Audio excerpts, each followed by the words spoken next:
Super Dave here with another Super Dave review.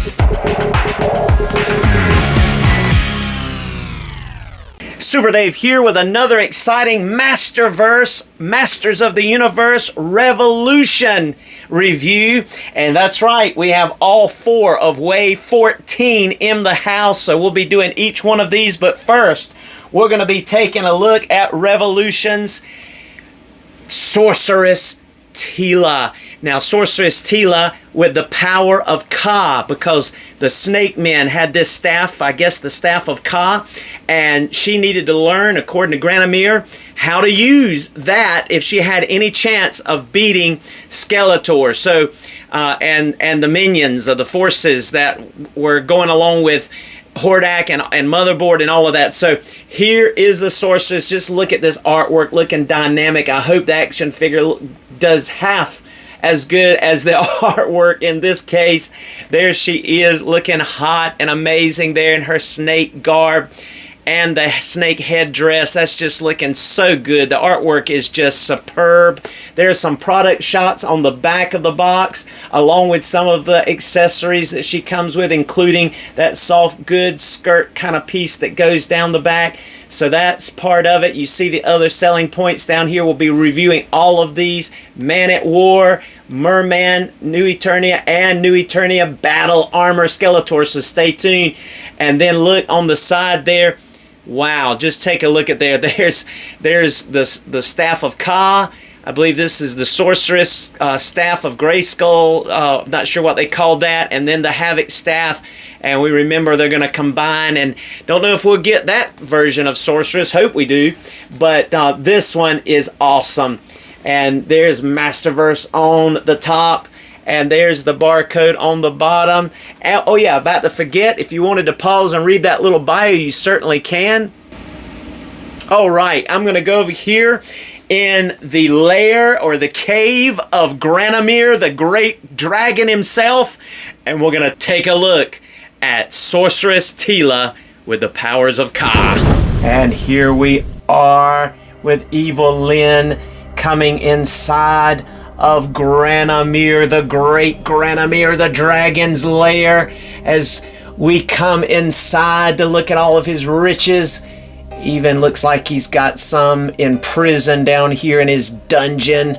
We're going to take a look at Revolution's Sorceress Teela with the powers of Ka.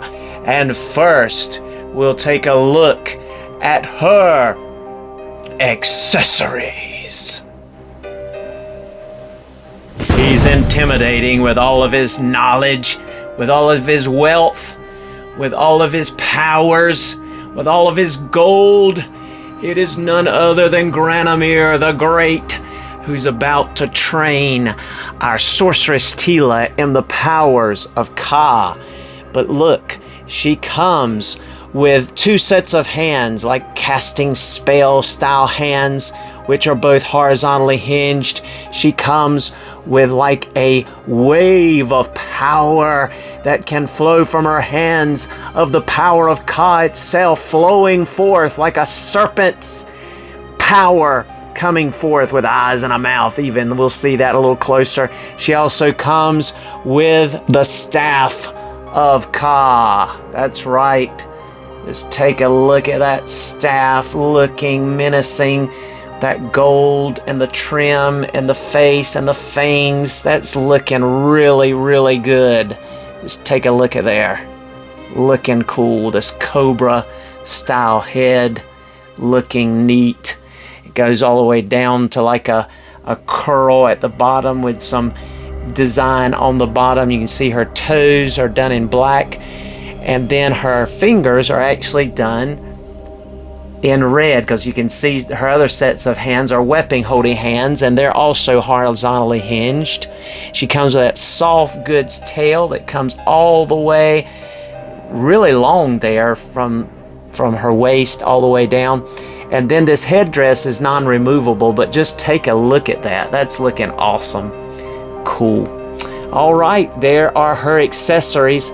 Now let's take a closer look at Sorceress Teela and her articulation.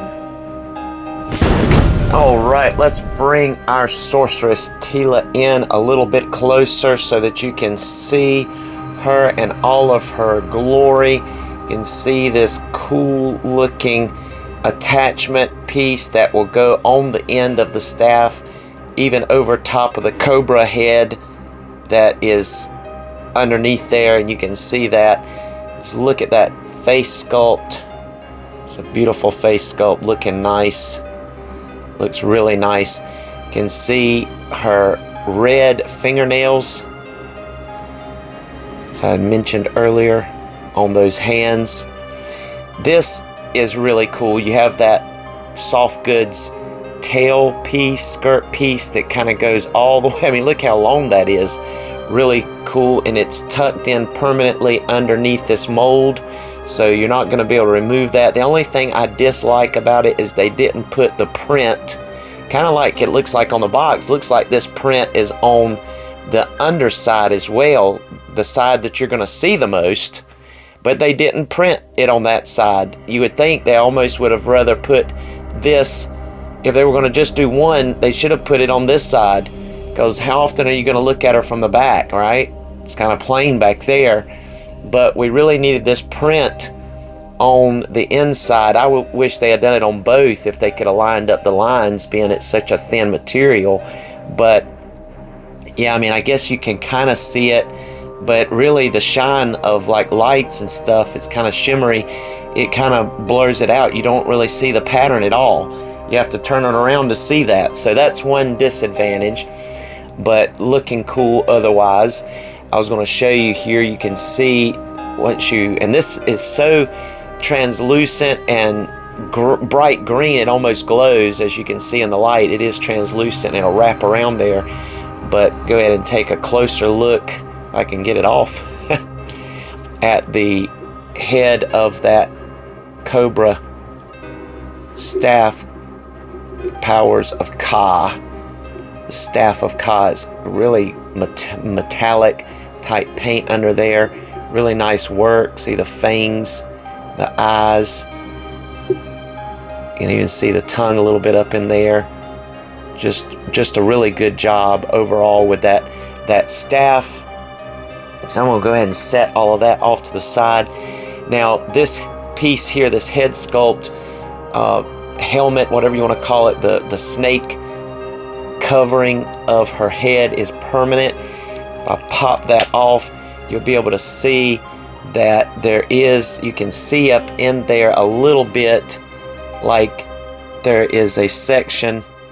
Just get the light up underneath there. You can see where it's divided, so it looks like there's a separate section, but in order to remove that, you would have to heat this up a lot to get that to come off. But that face sculpt is very beautiful, and you see the fangs up here, and then instead of fangs down here like an open mouth, you just have the painted darker green on her cheekbones, which I think is a really nice touch. Those eyes just look really stellar. The lips, the paint apps is perfect. I really think that this is a nice headdress. Almost gives you that vibe of that woman, I forget her name, with the neat headdress with the horn things that come over in Star Wars. I forget her name. But anyway, I digress. Let's put that back on there. You can see she has like these gold accents on her bicep and her wrist area. But in one sense, when you look at it from a distance, it almost looks like there's little strategic holes in the garment to see her skin, like it's the same color as this, but it's actually gold when you get it up close. And then there's some scale textures on her shoulder. But let's go ahead and take a look at the articulation. She's going to be able to look up about that much, really not much at all, because as you see, all of this thick black material, and even though it's soft, it hits her back, so she's not going to really be able to look up a whole bunch, about that much, before it droops back down. Then she's going to be able to look down. Same kind of issue, this kind of hits her chest. You're not going to be able to look down very much either. Don't really get much head pivot to speak of, but you will be able to turn side to side and look side to side, so that's good. Her arms, as we're used to, will get 360. She does have bicep swivel. Also, we'll show you that she gets better than a T pose, more like a Y pose there. She has double jointed elbows that'll get her hand all the way to her head, so that's excellent range, and just a really dynamic range for the arms. Now let me go ahead and show you this diaphragm, and I'll move that out of the way. You can see her bosom area, there is some cleavage in there, and you can see that even when you line this up just right. You can see it in between the headdress. But just to show you, she's able to crunch forward about that much. She's able to bend back, not really much at all. It's more of a sit up straight kind of scenario, but she will be able to get some side to side motion like that. Not a tremendous amount, but she does get the full hula hoop from that, and will turn at the diaphragm. Now, unfortunately, there is not a waist cut, so they sacrificed that, but at the same time, with this style outfit, unless they had put a diaper here, you're really not going to be able to put that in there without breaking up the mold. I do wish they had put a little bit more details in the abs, like a belly button. There's a little bit of a dip there, but not a whole lot. Even some ab, like six-pack type for a woman, not like Eva Lynn's, Goddess Eva Lynn, but just something that would have defined a little bit there, since that's supposed to be flesh. Otherwise, it just looks like part of the outfit almost, and that's so shiny. I may have to shoot it with some matte sealer or something. It just looks mighty shiny. You want the skin to have a little bit of a shine to it, but the clothing, you know, is a little too shiny for my taste. But overall, I think she looks really good. The jewels that come down over the front and go all the way into the back, you don't even have a whole lot of a dip there in the back, the lower part of the back. Well, there it is. You can see a little bit of a dip there in the spine area. So the details, you know, are not tremendous. She could have even used a little bit of muscle tone in the legs, but they do look good. Let's go ahead and show that she will get a full split. She does have, as you see right there, the drop down method, and it gets caught sometime, but you are going to be able to drop down with that leg and kick up a really good amount, and you'll be able to pull that down and push that back up. She has thigh rotation. She's going to be able to get she has double jointed knees, as you can see there, and I could have done without this, but she has the boot cut without boots, so it's more of like a, you know, calf muscle cut there, which we could have definitely done without that part. She's going to be able to get full tiptoes with that foot, and you see she has black toenails instead of red there, so they don't match. She'll go up just about all the way, and has excellent rockers with the peg hole in the bottom for her to be able to stand if you need that extra support. So she has what you would normally consider decent articulation. It's not much with the head, and then you lose the swivel at the waist, but other than that, pretty good. I think I forgot to mention that it does swivel and hinge horizontally at the wrist there, so you can see that as well. No vertical hinges this time for either set of hands, but looking good. Hope you were able to get a closer look and see the articulation pretty well. All right, now let's do some comparisons.